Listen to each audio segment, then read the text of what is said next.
après le sommet de Russia-Africa, Vladimir Poutine a reçu certains chefs d'État africains. Ils ont organisé les réunions bilatérales, Russie, différents pays. Le Cameroun est passé, l'Ouganda, l'Égypte, le Comore, la République centrafricaine, et j'en passe. Il y a eu le Sénégal. Macron a un temps d'arrêt sur ce qui s'est passé entre Vladimir Poutine et Macky Sall. Macky Sall qui voulait transformer le sommet Russia-Africa en un débat télévisé où le jeune Ibrahim Traoré, c'est lui qui l'appelait comme ça, a fait un discours remarquable, non écrit, vrai, de sincérité. Et lui, il a voulu faire de ça un débat alors que les faits sont là. Il s'est pour moi ridiculisé. Macky Sall, j'ai l'impression qu'il est un agent de communication de l'Occident. Il est allé en Russie pour écouter ce qu'on va dire, pour apporter ce qu'il a dit et autres. Mais seulement, la jeunesse africaine, à sa grande majorité, a compris cela. Nous comprenons toutes ces choses-là. Nous voyons, on regarde, on écoute. Nous savons qui est qui fait quoi. Macky Sall a dit des choses vraiment, chers amis, pour être honnête, intéressantes. Mais certaines choses, il a sous-volé. Alors que pour moi, c'était des choses très importantes. L'exploitation de sous-sol, les mines et autres, il a sous-volé. Parce qu'il sait qu'il est en train de vendre ça à la France. Donc, il sous-vole ces aspects-là qui vont créer de l'emploi au Sénégalais, qui va aider le Sénégal à se développer, à s'industrialiser. Il a parlé de l'électricité, l'électrification. C'est très important pour l'implantation de sociétés. Il y a les infrastructures routières aussi, qui sont aussi très importantes. Il a parlé même des centrales nucléaires en Afrique, dans une sous-région. Vous savez qu'Ibrahim Traoré a dit ça de façon claire, en présentant son pays comme un meilleur atout pour la construction d'une centrale nucléaire civile. Civile. Parce que nous n'avons pas besoin de ces trucs pour l'instant. Mais à un moment donné, on va demander cela pour nous protéger aussi contre ces impérialistes-là. Chers amis, chers frères, chers peuples africains, Macky Sall a fini de parler, mais il a chuté avec la guerre en Ukraine. Il a parlé de Zelensky, il a parlé de l'accord sur le blé. Ah oui. Et quand Ibrahim Traoré disait qu'on est en train de mendier, on comprend aujourd'hui, avec le discours de Macky Sall, qu'il est allé là-bas, il est venu en mission commando. Comment comprendre que lui, dans son discours, en salle, a répondu à Ibrahim Traoré que nous ne sommes pas des mendiants. Nous voulons les fertilisants et que nous avons d'autres alternatives comme le manioc, comme il a parlé du maïs et autres. Nous n'avons pas besoin forcément du blé. Il a dit ça clairement. Mais il s'est dédié encore. J'ai l'impression que certaines personnes, surtout quand ils sont animés par des choses que je ne comprends pas, disent des choses et ne s'écoutent pas. Il a dédié ce que, il a contredit, je voulais dire, Ibrahim Traoré, en expliquant d'autres sources de farine. Nous avons en Afrique, c'est une vérité. L'autre source principale de farine, ce n'est pas du blé. Ce n'est pas le blé qu'on transforme en farine. On a beaucoup de choses à faire. Donc, il faut mécaniser notre agriculture. Et quand il était devant Poutine, je voulais entendre la mécanisation de l'agriculture avec les engrais que la Russie devait exporter vers les pays africains. Mais que non, il parle de l'accord sur le blé ukrainien, l'ouverture de la mer Noire. Le blé ukrainien appartient aux Américaines. Et ce blé les sociétés américaines qui gèrent le blé là, vendent ça en Europe. Ils ont menti depuis longtemps que l'Afrique va mourir de faim, l'Afrique va mourir de corona, l'Afrique va faire ceci et cela. Alors que ce sont eux qui profitent de cette situation, ce sont eux qui sont en difficulté. En réalité, chers amis, chers peuples africains, il y a de l'inflation dans leur pays, il y a de la complexité compliquée pour eux. Les gens n'arrivent pas à gérer leur fin de mois. Les banques de nourriture gratuite prospèrent en Angleterre, prospèrent en Allemagne, prospèrent en France, prospèrent partout parce que les gens n'arrivent pas à s'en sortir. Et Macky Sall est devenu un avocat pour ce problème-là.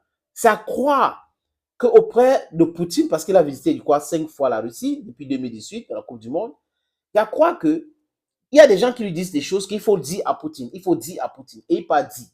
Le Sénégal a les choses plus importantes que les histoires des blés ukrainiens.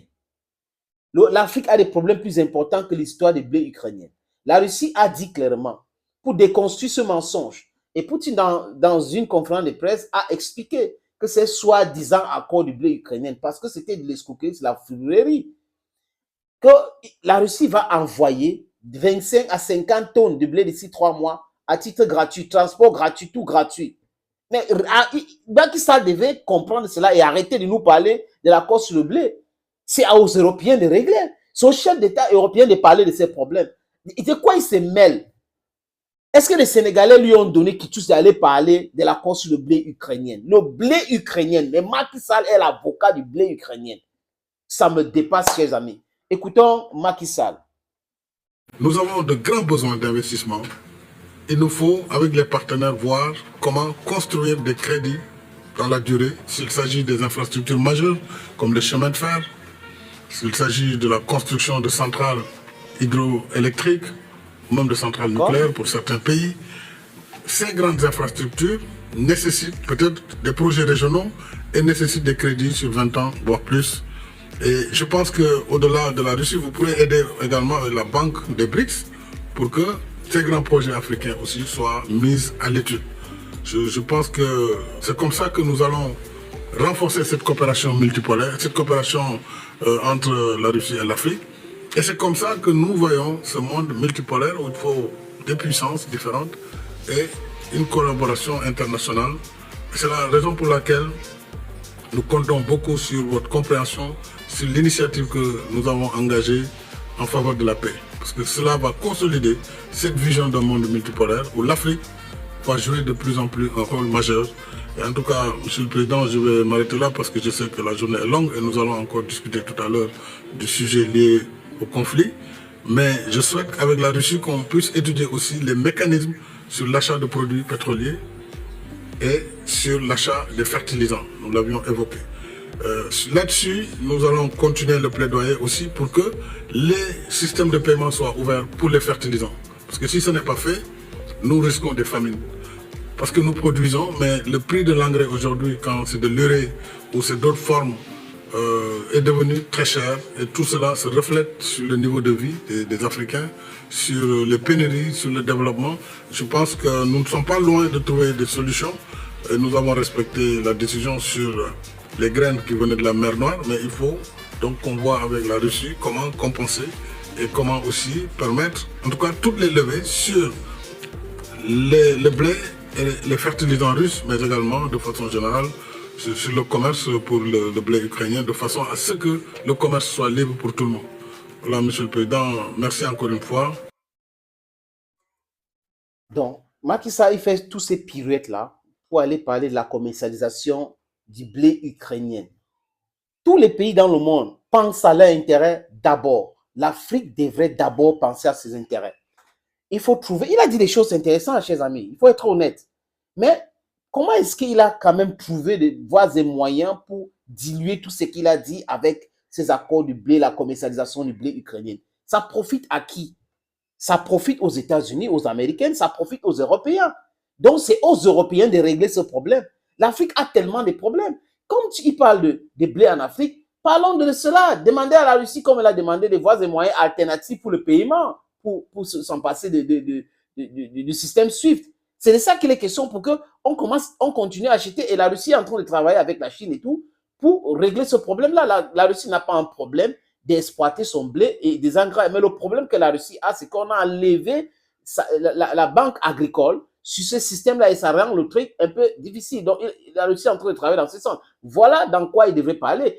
Cherchons les voies et moyens pour que ce système de paiement alternatif fonctionne pour qu'on puisse payer tout ce qu'on achète chez vous. Simplement, le blé ukrainien concerne les Ukrainiens. La commercialisation du blé ukrainien concerne ces 3 sociétés américaines. Ça concerne les pays européens qui consomment ce blé-là. Ça concerne les Américains. Ce n'est pas les Africains. On a beaucoup d'autres problèmes plus importants que la commercialisation du blé ukrainien, monsieur le président Macky Sall. Thank you, friends, for watching. Stay blessed. Bye-bye.